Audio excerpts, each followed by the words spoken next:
Pessoal, eu quero que essa manhã seja uma manhã abençoada na sua vida. Por isso que eu quero que a paz do nosso Senhor Jesus Cristo, ela esteja com você agora. Eu quero que o Espírito Santo de Deus, ele esteja no seu coração agora, ajudando a entender. Na quinta-feira, na casa da Roseli, eu falei um negócio. Eu falei, olha, a nossa igreja, ela é especial. Temos ministrações que são feitas aqui que são extremamente especiais. Os 2 últimos domingos, as ministrações que estiveram aqui foram completamente especiais. E eu falei assim, é necessário, na nossa célula, eu falei, é necessário que a gente se esforce em entender. Assim como quem sobe aqui, é necessário que se esforce em explicar. E o Espírito Santo é o mesmo, que está comigo e ele vai tentar fazer eu explicar, e com você vai tentar fazer você entender, mas é importante isso, porque eu não sei se você sabe, mas desde outubro eu sou do lar. O Milton falou que amanhã o pessoal ia trabalhar, e eu falei ali, nem todos. Na verdade, cuidar de casa dá um trabalho. A Tati sempre falou isso para mim. Eu não acreditava, agora eu acredito. Cuidar de casa dá um trabalho. Se você tem um cachorro, então, você varre a casa todo dia. Todo dia sai uma bola de pelo. Eu falo, como esse cachorro ainda não é careca, gente? Cuidar de casa dá trabalho. Desde outubro eu venho fazendo nada. Como é bom fazer nada. Trabalhei pra caramba. Tenho cuidado da carreira desse menino, tomara que dê certo.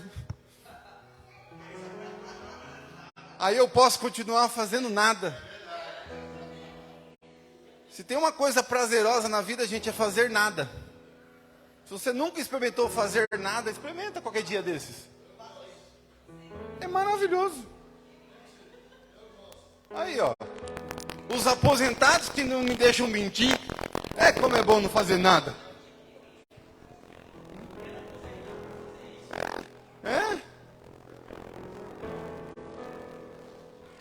Porque as nossas carreiras são parecidas, ele é da área de TI, eu também, então eu sei que estressa. E eu sei que estressa tanto que o cara perde o dia da semana que ele tá.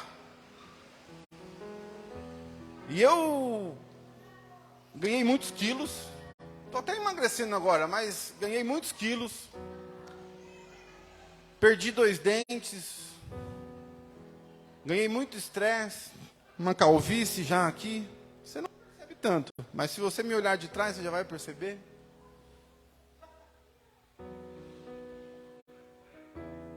E ganhei muito dinheiro. Tive uma carreira, eu acho que posso dizer, de muito bem sucedida, meus irmãos. Mas tem um versículo de Marcos 8:36 que me intriga. E desde que eu saí do banco, eu venho meditando nele.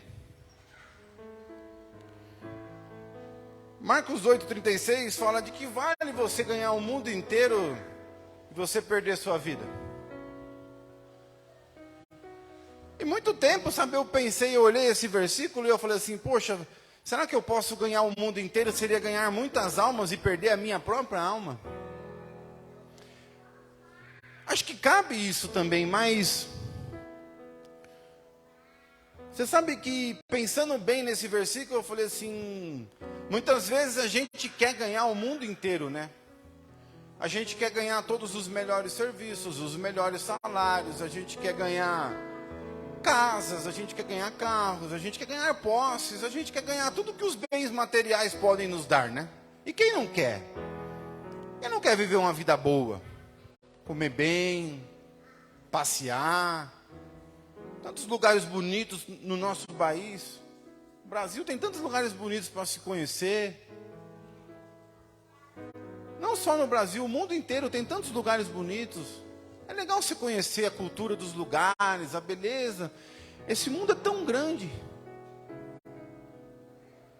Eu fico da varanda do meu apartamento contemplando um pedacinho daquele mundo. Eu falo, como Deus é maravilhoso. Eu não sei se você já teve a oportunidade de voar de avião, mas quando eu vou de avião, eu gosto de sentar na janelinha e eu olho lá de cima, eu falava, nossa, mas como Deus é grande a criar tudo isso.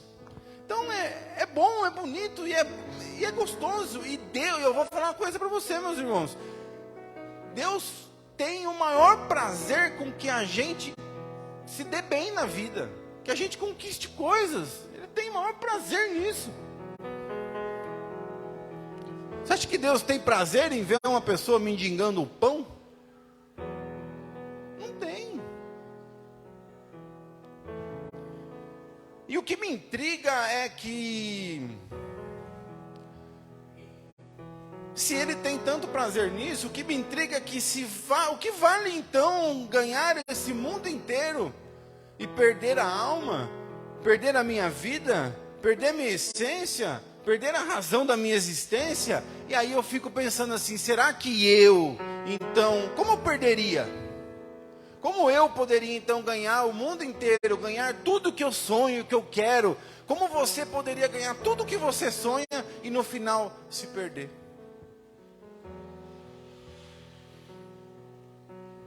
Hoje de manhã, no meu momento de qualidade com Deus, o versículo do dia, ele falava, aonde estiver o seu tesouro, ali estará o seu coração.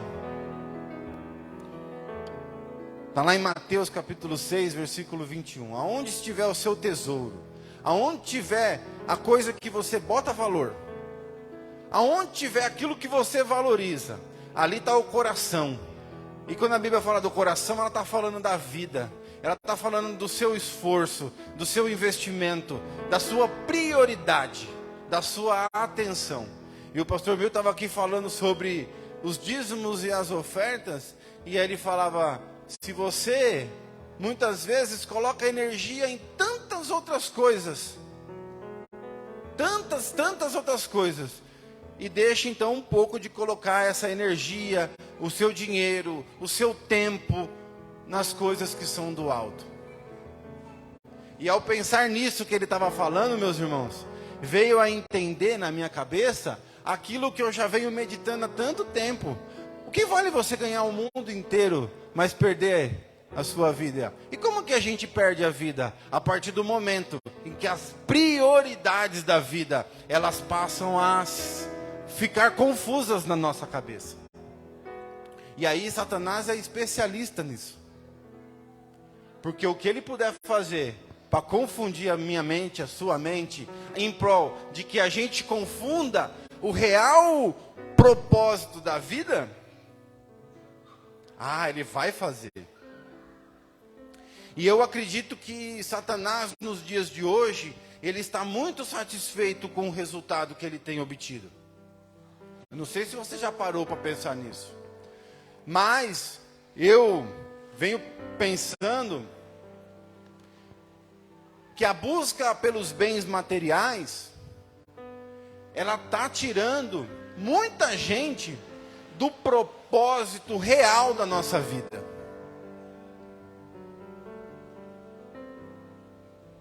E isso não é legal. É como eu disse, para mim Satanás ele está muito feliz com o resultado do que ele tem feito. Ao passo que o Senhor não. Se Satanás está feliz porque a mente das pessoas está cada vez mais material e menos espiritual, se Satanás está feliz porque cada vez mais a gente tem buscado colocar o nosso esforço, a nossa vida, a nossa prioridade, a nossa intenção em coisas que são completamente válidas nessa terra, e deixando de lado as coisas que são do alto, as coisas que são para a honra e glória daquele que nos criou, se nós deixamos de lado de honrar aquele que nos criou, se isso vai ficando cada vez de lado, porque nossos interesses estão turvos, estão bagunçados, o Senhor não deve estar feliz, ao passo que Satanás está. E eu falo isso preocupado com minha vida. E eu espero que o Espírito Santo de Deus fale conosco hoje de uma forma que a gente repense isso. Porque de que vale? De que vale chegar no final da nossa vida, a gente olhar para trás e falar, pensando bem, eu acho que não valeu a pena. E glória a Deus que nos dá hoje a rica oportunidade de pensar nisso. Porque muitos só vão ter essa reflexão no último dia de suas vidas. E eu não sei se você já reparou, quem me ouve aqui já há algum tempo, sabe o quanto eu invisto nessa reflexão. Vocês já ouviram eu falar aqui muitas vezes sobre o exemplo de uma pessoa que eu conheci, um grande executivo de uma empresa, que chegou no final de sua vida, ele falou, não vi meus filhos crescerem, não vivi minha família, desperdicei minha saúde, sou sim um grande executivo, tenho muito dinheiro, mas não valeu a pena. Vocês já ouviram eu dizer aqui daquela experiência de que as enfermeiras de um lugar, esses lugares que cuidam de pessoas anciãs, esses asilos, existe um lugar desse lá nos Estados Unidos, em que guardam ali, que ficam ali pessoas muito ricas, porque somente pessoas muito ricas hoje têm condições de fazer isso. Tem condição de bancar esse tipo de coisa, de pagar esse tipo de coisa, cuidar ali dos anciões. E essas enfermeiras coletaram uma série de experiência dessas pessoas. Esses anciões que estavam ali, pessoas ricas, mas que estavam no final das suas vidas, muitos vegetando. E essas pessoas trouxeram, elas falavam ali das suas experiências. E essas enfermeiras, elas juntaram essas experiências e escreveram um livro. E todas elas, num resumo, dizem: o que verdadeiramente faz sentido na vida é o afeto, é a relação entre seres humanos, entre as pessoas. E isso me faz acreditar que mais do que tudo, e a gente sabe disso, que é importante o relacionamento dos irmãos, mas é muito mais importante o relacionamento com Deus. Né? Meus irmãos, algo é forte no meu coração. Eu tenho uma coisa muito clara, que é entender que o Senhor Deus, Ele me criou para uma vida de relacionamento com Deus em primeiro lugar. E com vocês, com os irmãos, com os outros seres humanos em segundo. Esses são os dois principais mandamentos que ele, quando foi resumir, disse: ama a Deus de todo o teu coração, de toda a tua força, com todo o teu entendimento, assim, de tudo que você puder fazer, ama a Deus. Mas ama também ao teu próximo como você ama a você mesmo. Ele enfatizou isso. Não sei se você já reparou, mas o próprio Deus, Pai, Filho e Espírito Santo, eles são três. Por quê? Porque é necessário relacionamento. O nosso Deus, Ele é um Deus de relacionamento. E se Ele por si só é um Deus de relacionamento, Ele queria tanto se relacionar que Ele foi lá e criou Adão. E sabendo que Adão, daquela espécie, não podia ficar sozinho, ainda criou Eva. E deu a eles a capacidade de procriar. Fez tudo isso para quê, meus irmãos? Relacionamento. Então, se tem algo importante nessa vida, se tem algo importante na nossa existência, na minha opinião, chama-se relacionamento.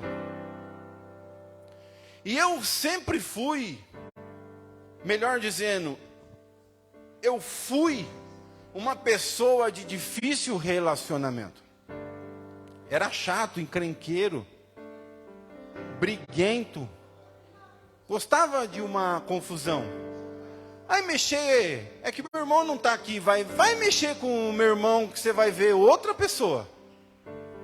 Esses tempos atrás, veio um morador de rua ali e foi mexer com meu irmão. Dei-lhe um supapo. Fui muito agressivo. Algo que espero em Deus que tenha sido melhorado. Mas dizem que o alcoólatra, ele é sempre alcoólatra, então ele está limpo por X dia. É assim os alcoólatras anônimos, né? Eles falam, eu estou limpo por tantos dias. Então assim, eu estou sem arrumar uma briga já faz um bom tempo. Mas eu entendo, meus irmãos, que é importante nessa vida a relação. E quando eu vejo uma pessoa tentando me magoar, o Espírito Santo fala, o diabo está se esforçando ali, você está percebendo? Muitas vezes eu já vi pessoas tentando me atacar e o Espírito Santo coloca no meu coração assim, olha, o diabo está se esforçando ali, você está percebendo? Porque é a maior felicidade se eu brigar com ele, cara. Claro que para Satanás. Ele vai ficar extremamente feliz se eu discutir com ele. Ou não, né? Vai que o cara luta alguma coisa, né?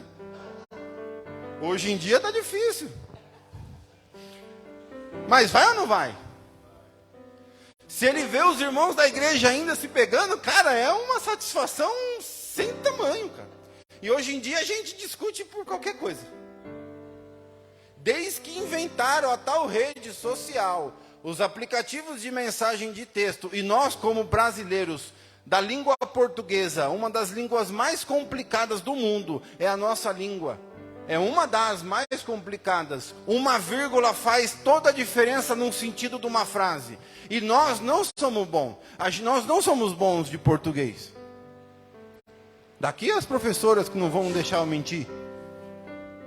A gente não sabe ler direitinho. Eu tenho plena consciência. Lá na nossa célula eu estava lendo, eu falei, não gosto de eu lendo, porque eu lendo parece que o negócio não... muda o negócio. E aí a gente lê um texto ali, e aí esquece dos pontos, das vírgulas. Aí de repente quem já escreveu também não era bom de português, e quem estava lendo é pior ainda. E aí tá ali aquela confusão, aí você bota todo o seu sentimento em cima daquilo, e olha como ela está falando comigo. Fica bravo. Fica bravo.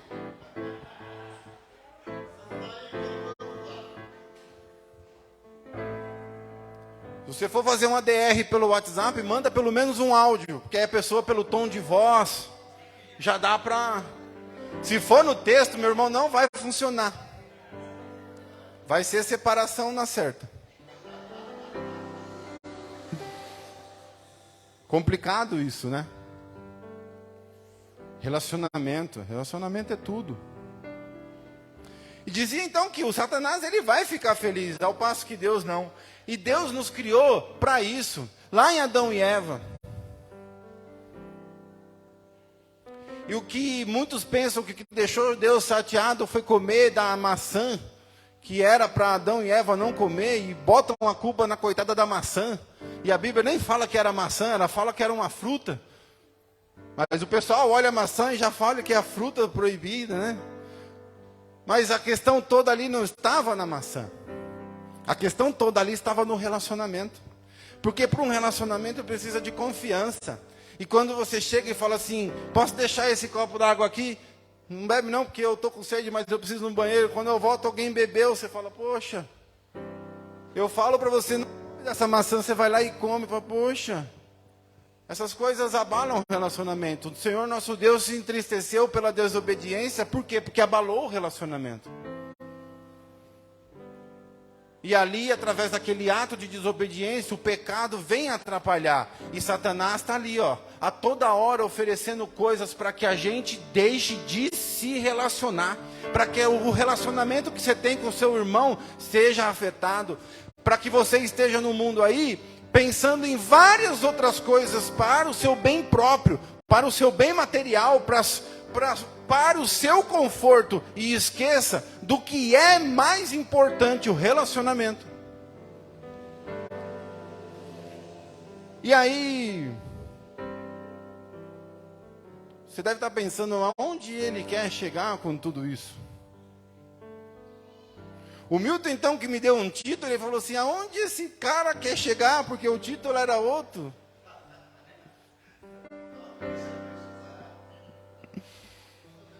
Oh, meu Deus. Milton passou a missão para mim, pro Eubulo e pro Felipe, né? Ele deu os títulos, os temas, né, certinho, bonitinho. E o meu título, meus irmãos, para incrível que pareça, é o sacerdócio de todos nós, crentes. E eu confesso que quando eu peguei esse título, eu não entendi. Ainda no primeiro momento, quando eu fui linkar com o que eles tinham falado, eu falei, mas parece que não tem. Mas aí eu fui estudar, eu fui pesquisar, eu fui aprender. E sabe o que eu aprendi?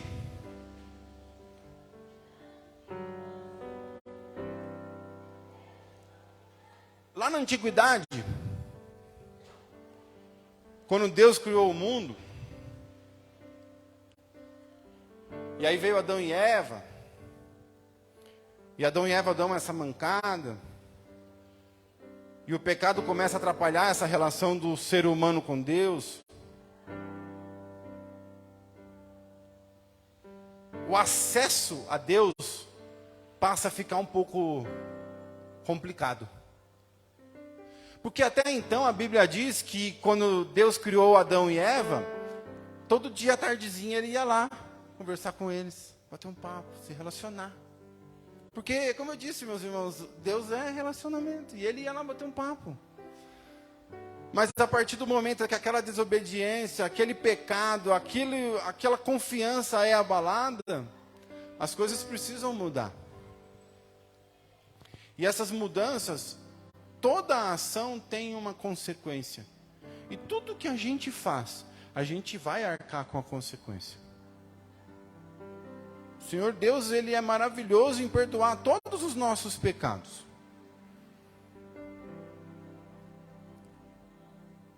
Mas a gente arca com a consequência. Não tem por onde fugir. Mas o fato é que dali em diante, o plano de relacionamento, de livre acesso que Deus tinha para nós, foi afetado. Foi abalado. E ali, quando Adão e Eva começam a procriar, e vem vindo as outras gerações, meus irmãos, eu não sei se você já se você já parou para pensar nisso, mas a partir de que Adão e Eva vai procriando, as coisas, o relacionamento com Deus vai ficando cada vez tão mais difícil, o ser humano vai tendo cada vez mais dificuldade de se relacionar com Deus, que quando chega na época de Noé, ele fala assim, eu vou zerar, porque não deu certo. Deus fala assim, olha, eu vou zerar, eu vou passar a régua aqui, porque não está dando certo, então eu vou mandar uma chuva, e vai acabar com todos esses seres humanos que eles não entenderam a vida de relacionamento com Deus. E ele acha em Noé e sua família a oportunidade de recomeçar o projeto. Eu não sei se você já foi fazer um desenho, ou foi escrever alguma coisa num papel, você fala, não deu certo. Você vai lá e rasga aquele papel, amassa, joga fora, pega uma folha em branco e começa de novo. Foi mais ou menos isso que o Senhor nosso Deus quis fazer ali em Noé, no advento do dilúvio. E ele fez isso. Mas as coisas ainda não deram certo, porque de Noé até, vamos dizer ali, Jacó e os seus 12 filhos, a confusão da história vai se passando com tanta dificuldade do povo se relacionar, que o povo que ele chamava ali, o povo de Deus, ele acaba, consequência de suas ações, a consequência das ações do povo de Deus, que não soube aproveitar a oportunidade de Noé, o relacionamento foi ficando tão pior, que o povo de Deus, ele vai parar preso no Egito. E eles ficam ali durante muito tempo, sofrendo a amargura de suas ações. Relacionamento que não souberam aproveitar com Deus. E aí você sabe a história, porque Moisés vai lá e tira ali. E é Deus tentando resgatar o povo dele para um relacionamento. E aí, vamos ler um versículo bem legal.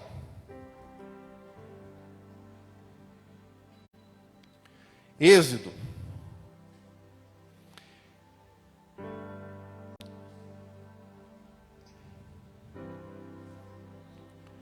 Êxodo capítulo 19. Agora tem um acessório novo.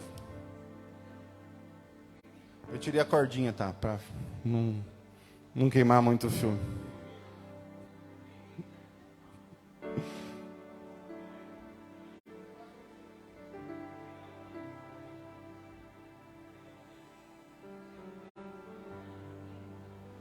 No capítulo 19, meus irmãos. Logo ali que Moisés...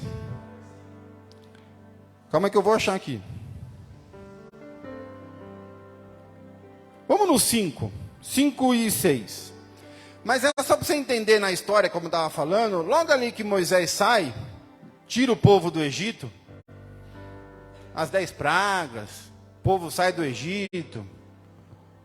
Passa lá pelo Mar Vermelho. Deus abre eles. Passa lá, eles passam. E depois os egípcios estão lá no meio do mar. Fecha lá e acaba com todo mundo, ou seja, Deus fez o livramento ali para eles, livra o povo dele. Logo depois disso, eu entendo que foi bem ali no momento em que Moisés conseguiu organizar o povo, ajustou o povo ali, e Deus fala para Moisés falar um negócio para o pessoal, falar: Moisés, vai ali e fala um negócio para eles. Deus dá um recado, e o recado foi esse, ó.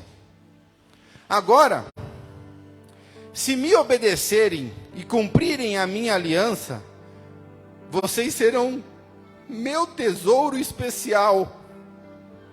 Meu tesouro especial dentre todos os povos da terra. Pois toda a terra me pertence. Vocês serão meu reino de sacerdotes. Minha nação santa. Que bonito, que maravilhoso. Deus, naquele momento de uma nova tentativa de reaver o seu povo que estava perdido no relacionamento, Ele fala, Ele nos chama de tesouro especial, o reino de sacerdotes. E aí você pode estar perguntando, tá, mas o que é então esse sacerdote? E por que o título então da ministração é o sacerdócio de todos nós? O sacerdote, nessa época em que as pessoas não estavam conseguindo viver a plenitude do seu relacionamento com Deus, o sacerdote ele tinha um papel importante nisso tudo. Porque a ele era dada, a ele Deus dava, ao sacerdote Deus dava autoridade para se relacionar com ele. Deus naquele momento não permitia que cada um viesse a ele. Mas para isso ele tinha o sacerdote. O sacerdote então ele tinha um rico privilégio de poder se relacionar com Deus, de ter acesso a Deus. Então por isso ele era usado como intermediário. Os sacerdotes eram usados como intermediário. E não à toa, quando Moisés sai, dá essa mensagem aqui para o povo, não à toa, Moisés vai lá e organiza aquele povo, e ele determina em Arão o sumo sacerdote, aquele sacerdote que ia representar aquele povo. E a ele, a Arão, Deus deu a autoridade de ser o intermediador. Porque a bagunça de relacionamento, meus irmãos, estava tão grande que alguém precisava fazer essa intermediação. E o povo, naquela época, era complicado, porque Moisés se afastou um pouquinho para ir no monte, orar ali, receber umas orientações. Quando voltou, não levou muitos dias, já tinha uma estátua lá que eles tinham construído para poder adorar. Você vê que a confusão do relacionamento estava pesada naquele momento. E para isso, Deus usava o sacerdote para fazer aquela intermediação. Então o sacerdote, ele era um intermediário entre o povo e Deus. Era-se necessário ter isso, meus irmãos. E talvez a principal função dele era levar as ofertas de sacrifício. Porque quando o povo ali cometia falhas, quando a pessoa errava, pecava, era-se necessário fazer um sacrifício, porque não há salvação sem sacrifício. Era necessário então se fazer um sacrifício. E quem fazia? O sacerdote. E Moisés organizou aquilo de tal forma que ele coloca em Arão um detalhe assim: Arão passa a ser o sumo sacerdote, tipo o chefe dos sacerdotes. Então, e aí ainda faz isso como uma organização que ele fez ali, uma organização ali até dos eventos que se faziam, eventos religiosos ali que se fazia naquela época. Então você tinha aquela organização. Não à toa hoje nós temos os pastores, temos os músicos. Existe uma organização para que a coisa dê certo. O povo de Deus era bastante ali, e ele organiza ali. Tinha os sumos sacerdotes, tinha os sacerdotes, tinha os levitas. Era tipo um organograma, meus irmãos. O sumo sacerdote tinha os sacerdotes que respondiam para ele, e os levitas que respondiam para o sacerdote. Eles organizavam o local onde eles prestavam o seu culto a Deus. Então tinha toda essa incumbência. Então, a esse sumo sacerdote, ao chefe dos sacerdotes, Deus deu a ele uma autoridade que era entrar num lugar aonde Deus habitava. Naquela época Deus estava habitando num templo ali, num lugar chamado Santo do Santo. Imagina aquela cortina. Então se você olha aquele lugar ali, tem uma cortina, lá dentro estava Deus. Então nós estávamos aqui fora sem nenhum acesso a Deus. Agora, o Arão podia entrar lá. Ele era o sumo sacerdote. Só que ele não entrava de qualquer jeito. Ele tinha que fazer um sacrifício para perdoar os erros dele, para depois ele poder entrar lá com o sacrifício que ia perdoar o nosso. E isso não era a qualquer momento. Errei. Ô Arão, dá uma entradinha lá, perdoa o meu. Não, era uma vez ali no ano, naquele momento todo específico, todo detalhado. Olha que negócio para se ter uma relação com Deus, meu irmão. Agora eu quero que você imagina, tamanha era a bagunça no relacionamento que o povo tinha com Deus. Tamanho foi o descontentamento que Deus estava com o relacionamento do povo que Ele criou. Eu criei esse povo para me relacionar, e eles estão complicando tanto, mais tanto, mais tanto, que eu preciso fazer esse tipo de ordem, porque senão, aí eu vou perder o projeto, eu vou perder, não vai adiantar nada ter criado, cara. Porque Satanás, quando ele veio, ele não veio para brincar, não. Ele não veio só para dificultar. Não, ele veio para vencer. Ele quer vencer. Ele quer acabar com esse plano. Ele não quer só dificultar, ele quer acabar. Então ele veio, Deus, no capítulo 7, ele nos conta uma maravilha. Desde o versículo 27, e um pouquinho aos que se seguem aí, ele nos traz uma maravilha. Ele nos traz algo extraordinário. Porque as coisas estavam difíceis. A gente não era nada. A gente precisava de um intermediador. E não era qualquer intermediador que até podia acessar esse lugar da presença de Deus. era o sumo sacerdote, e tinha toda essa complexidade. E eu tenho certeza que Deus não estava feliz com essa forma de relacionamento. Era uma forma de relacionamento superficial. Mas aqui o autor diz, a partir do versículo 24: mas visto que ele vive para sempre, seu sacerdócio é permanente. Portanto, ele é capaz de salvar de uma vez por todas aqueles que se aproximam de Deus por meio dele. Ele vive sempre para interceder em favor deles. É de um sumo sacerdote como ele que necessitamos, pois é santo, irrepreensível, sem nenhuma mancha de pecado, separado dos pecadores e colocado no lugar de mais alta honra no céu. Ele não precisa oferecer sacrifícios diariamente, ao contrário dos outros sumos sacerdotes que os ofereciam primeiro para os seus próprios pecados e depois pelos pecados do povo. Ele, porém, o fez de uma vez por todas, quando ofereceu a si mesmo como sacrifício. A lei, toda essa regra que eu contei aqui, a lei nomeava sacerdote limitado pela fraqueza humana. Mas depois da lei, Deus nomeou com juramento seu filho, que se tornou o sumo sacerdote, perfeito e para sempre.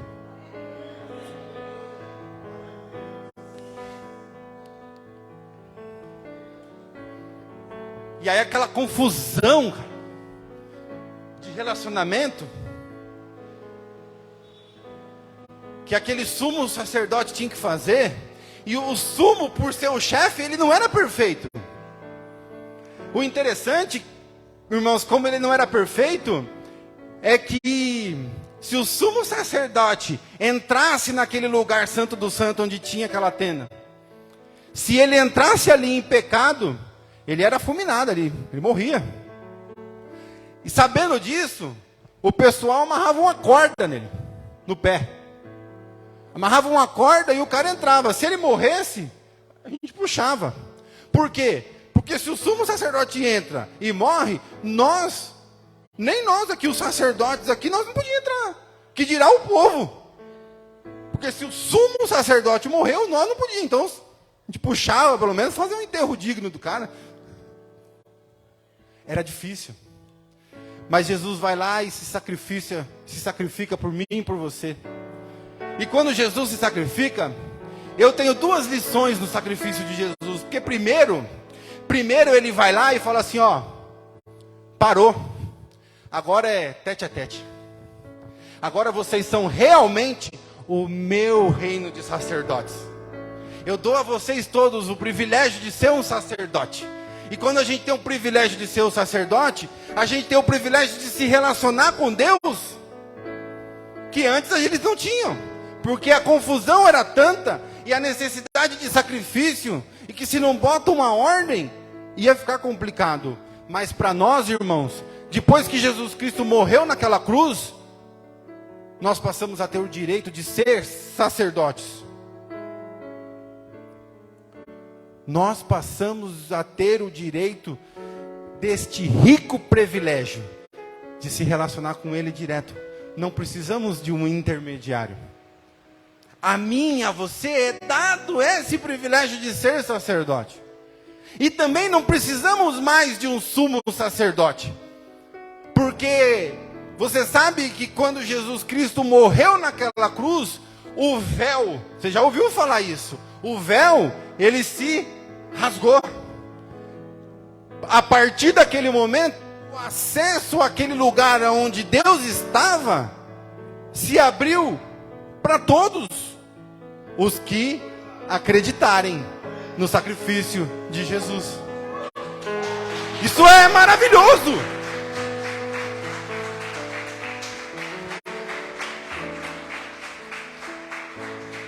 A primeira lição que eu tiro desse sacrifício é que ele abriu esse acesso para mim e para você também.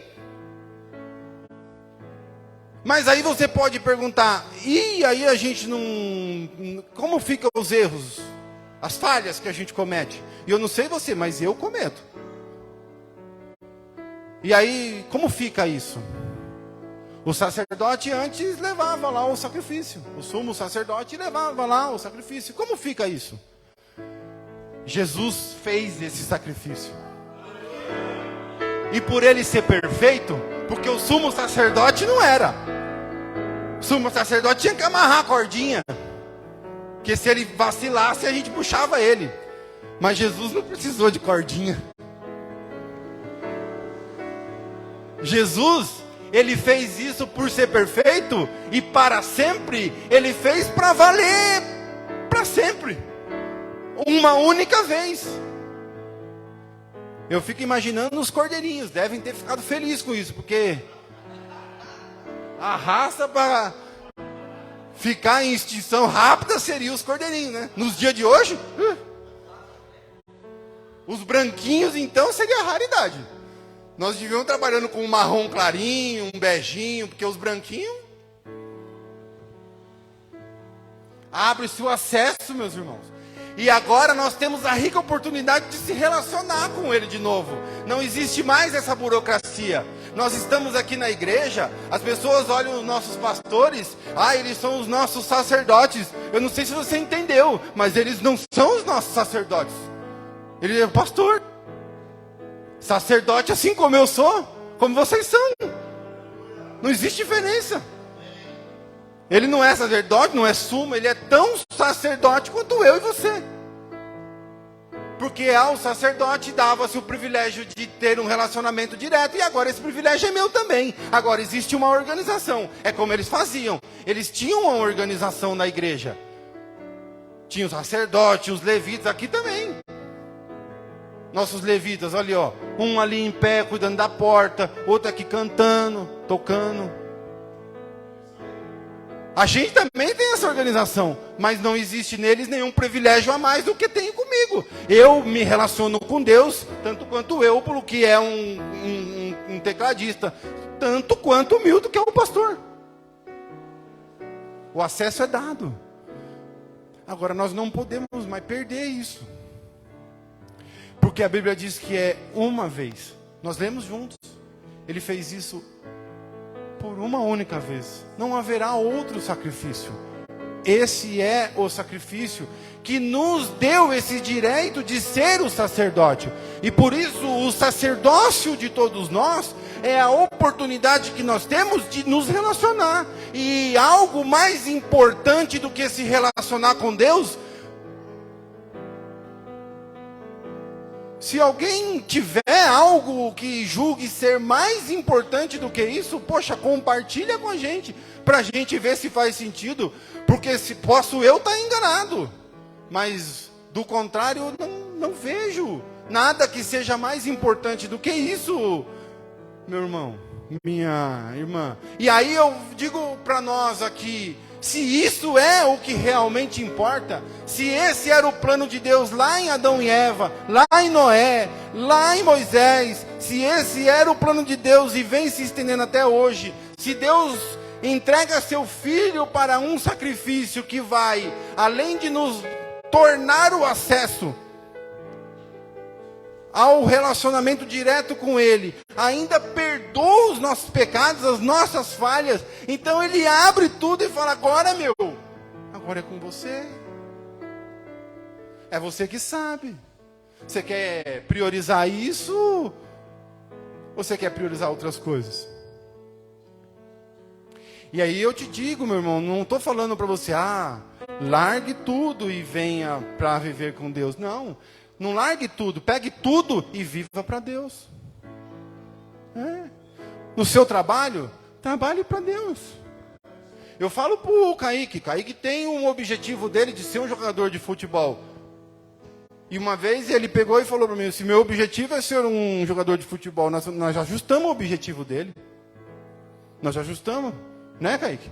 E o objetivo do Kaique passou a ser agradar a Deus, honrar a Deus sendo um jogador de futebol.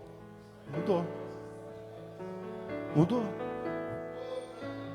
E aí eu falo para ele assim, cara, pode ser que você seja um grande jogador de futebol. Pode ser que não. Mas uma coisa é fato. Você vai honrar a Deus.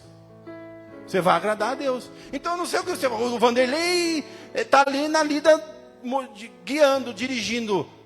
Agrada a Deus. Aí eu não sei, de repente você hoje lhe falta o dinheiro para pagar o almoço. Agrada a Deus. Ah, mas e você tem que estar sobrando. Agrada a Deus. Adore a Deus. Viva a Deus. Se relacione com Deus. Não abra mão dele de jeito nenhum. Não se perca para as coisas dessa terra. Assim como os nossos ancestrais aí vêm se perdendo. E que nós havemos aprendendo tudo isso. E aí, eu não sei se você esteve aqui nos últimos domingos. Se não teve, na internet está lá. Acessa o YouTube que você vai ver a ministração do reverendo internacional Eubulo e do reverendo Felipe, internacional também. Os dois já foram viajar fora do país, então são internacionais. Foi assim, até o Paraguai, né? Exatamente. Mas sabe o que esses caras pregaram? Esses caras pregaram sobre perdidos. As pessoas perdidas. As pessoas estão perdidas do quê? Do relacionamento. E o Felipe ensinou sobre perdido fora. Quem é lá na nossa célula sabe o que é o perdido fora. Perdido fora. A ovelha, quando se perdeu fora do aprisco. Quantos estão perdidos lá fora? Se enganando com um monte de coisas. Mas o Eubulo ensinou sobre o perdido dentro. Nunca tinha parado para pensar nisso que esse cara trouxe. A dracma foi perdida dentro de casa. E sabe o que eu acho? É mais difícil a relação do perdido dentro do que do fora. Porque do fora o cara sabe que está perdido. Mas o de dentro... E lá na nossa célula a gente falou, às vezes a gente perde um dinheiro, perde alguma coisa dentro de casa, você fala, meu, tá por aqui, eu vou achar. Mas é difícil, cara. Só que a coisa perdida, ela não sabe que está perdida. E quando vem ali o filho pródigo, né, aquela parábola, ela mostra os dois tipos de perdido. Ela mostrou o perdido dentro e o perdido fora. Porque o filho mais novo, interessado pelas coisas materiais, foi perdido fora. Foi embora. Foi se perder no mundão, foi se acabar nos erros da vida. Mas o filho mais velho se perdeu dentro. Ambicioso pelas coisas materiais, sequer percebeu que tudo era dele. Quando esse cara falou isso, eu falei, sensacional, porque tem um monte de gente dentro da igreja, e a Bíblia fala que vai chegar o dia que vai estar todo mundo lá no céu, e vai falar, Deus, mas eu fui todo domingo na igreja, aí Deus vai olhar para a pessoa e vai falar assim, mas aí você estava perdido lá dentro. Você foi lá na igreja, mas você estava perdido lá dentro. E o nosso relacionamento? Tinha relacionamento? Quem sou eu? Que Deus tenha misericórdia da nossa vida por isso. Eu sei que hoje, meus irmãos, nós somos chamados para uma vida de relacionamento intenso com Deus. Por isso que a gente tem que entregar o nosso melhor. A gente tem que fazer aquilo que a gente pode. E o que não pode também. E como diz o grande mandamento, a gente tem que viver o relacionamento com todas as nossas forças. Com todo o nosso entendimento. Com toda a nossa intensidade. E a gente tem que também amar o próximo. E quando a gente ama o próximo, e a gente identifica pessoas perdidas, e tem perdido fora, e tem perdido dentro, isso é importante para a gente. Passa a ser importante saber que tem pessoas que estão perdidas no relacionamento. E aí a gente vai querer ajudar. E essa vida vai fazer diferença. Isso vai se ter sentido. Aí eu vou dizer uma coisa, vai chegar no final das nossas vidas, vai chegar no dia em que nós formos para o céu, porque eu não sei se você acredita nisso, acredita de verdade, porque a qualquer momento Jesus pode voltar. Eu não sei se você acredita de verdade, cara. Porque tem gente que fala assim, pô, ele vai voltar. Mas não dava para esperar eu terminar de pagar meu carro? Tem gente que fala, eu queria comprar minha casa, não dá para esperar eu conseguir a casa? Aí ele volta depois. É brincadeira? Quem quer morrer? Todo mundo quer ir para o céu, mas ninguém quer morrer.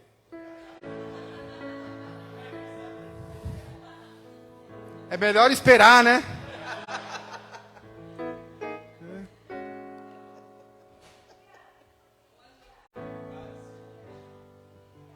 Já o apóstolo Paulo falou para ele que falava que morrer era lucro.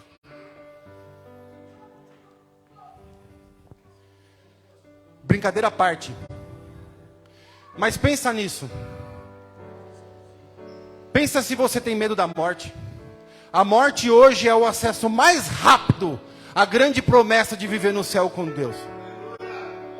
A morte hoje é o acesso mais rápido a viver a grande promessa. Agora eu pergunto, essa promessa é verdadeira nos nossos corações? Ao ponto de morrer ser lucro? E é como eu disse, o Eubulo ensinou. E eu agarrei isso. Que Deus tenha misericórdia dos perdidos dentro. Porque os perdidos dentro têm medo de morrer. Os perdidos dentro querem esperar conquistar algumas coisas antes de ir para o céu. Aí eu pergunto, será que realmente estamos priorizando esse relacionamento? Será que esse relacionamento realmente faz sentido? Para Deus faz, porque Ele deu seu filho para morrer na cruz. Mas será que para mim tá? O que eu tenho feito para me relacionar com Deus?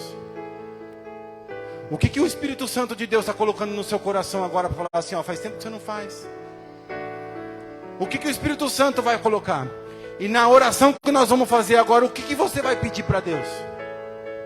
O que o Espírito Santo tem que colocar nos nossos corações para que a gente mude a razão da nossa existência? Porque como eu estava dizendo, o dia vem em que nós vamos para o céu. E lá Ele vai nos questionar. E nós vamos dizer se valeu a pena ou não. O dia vem em que vai chegar o fim da nossa vida. Porque nós não vamos viver para sempre aqui na terra, vamos viver para sempre no céu. Mas aqui na terra é um tempo limitado. E nesse fim de tempo, meus irmãos, vai chegar a reflexão que eu tanto trago aqui para vocês. Vocês vão olhar para trás da vida de vocês e vocês vão dizer, valeu a pena ou não? E valer a pena, a vida bem vivida, é a vida vivida para um relacionamento com Deus. A vida bem vivida é a vida que você pega tudo o que Ele te dá, todos os seus bens, todas as pessoas que estão ao teu redor, tudo, e vive para a honra e a glória de Deus. Recebam, se vocês perderam, recebam hoje a fortaleza de uma vida de sacerdote. Vocês são sacerdotes. Vocês têm o rico privilégio de uma relação direta com Deus. Não abra mão disso por nada. Que você fique em pé. Em nome de Jesus eu queria fazer uma oração. E olha aí, ó, nem passei tanto, meio-dia. Tinha gente que começou a se tremer de mim.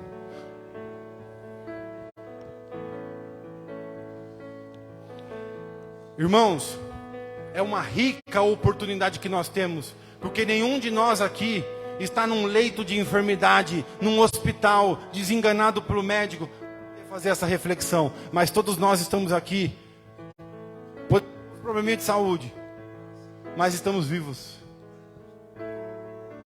Reflita sobre isso e decida hoje mudar a sua vida de relacionamento com Deus. Decida hoje investir no seu relacionamento com Deus. Amém? Deus, eu te louvo agradecido porque o Senhor nos ama. Eu te louvo agradecido porque o Senhor nos criou. Ó papai, eu te louvo agradecido porque mesmo com todos os nossos erros, fraquezas, pecados, dificuldades, O Senhor nos deu o seu Filho, e esse sacrifício vale hoje e sempre pelas nossas vidas.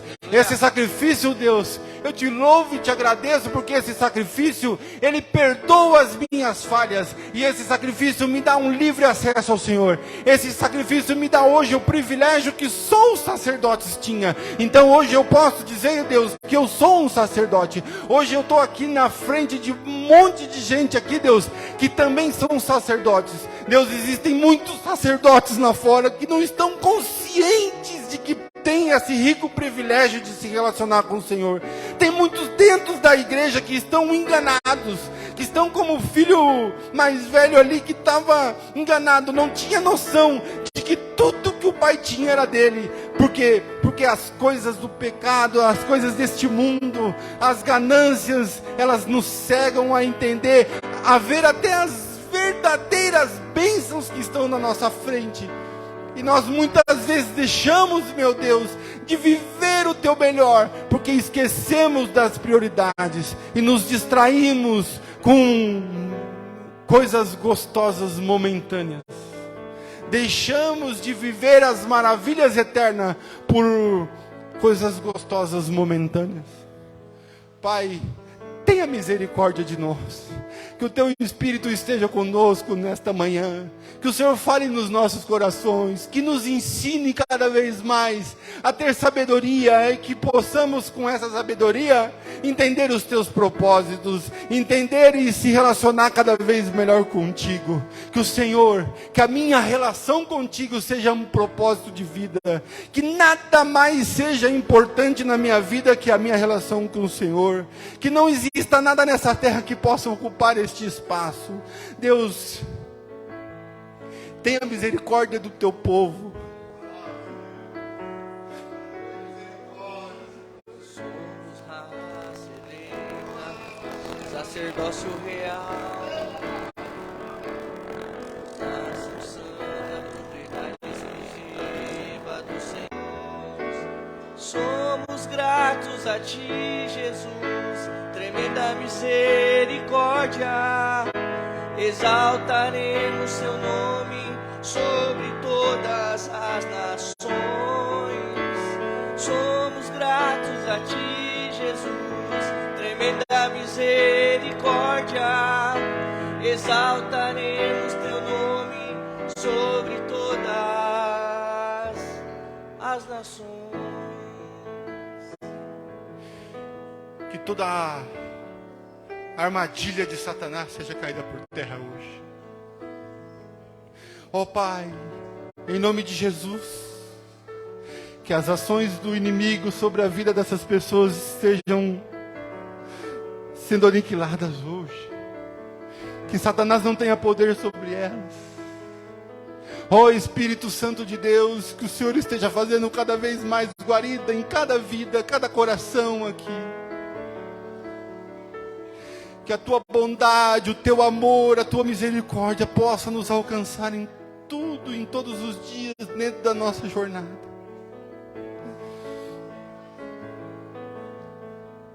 E que o inimigo de nossas vidas seja repreendido hoje. Porque o inimigo de nossas vidas já foi derrotado no sacrifício que o Senhor fez. E não há nada que possa me separar deste amor. E não há nada que pode te separar de viver a maravilha de um relacionamento com Deus. E que hoje seja um dia marco nas nossas vidas, Deus.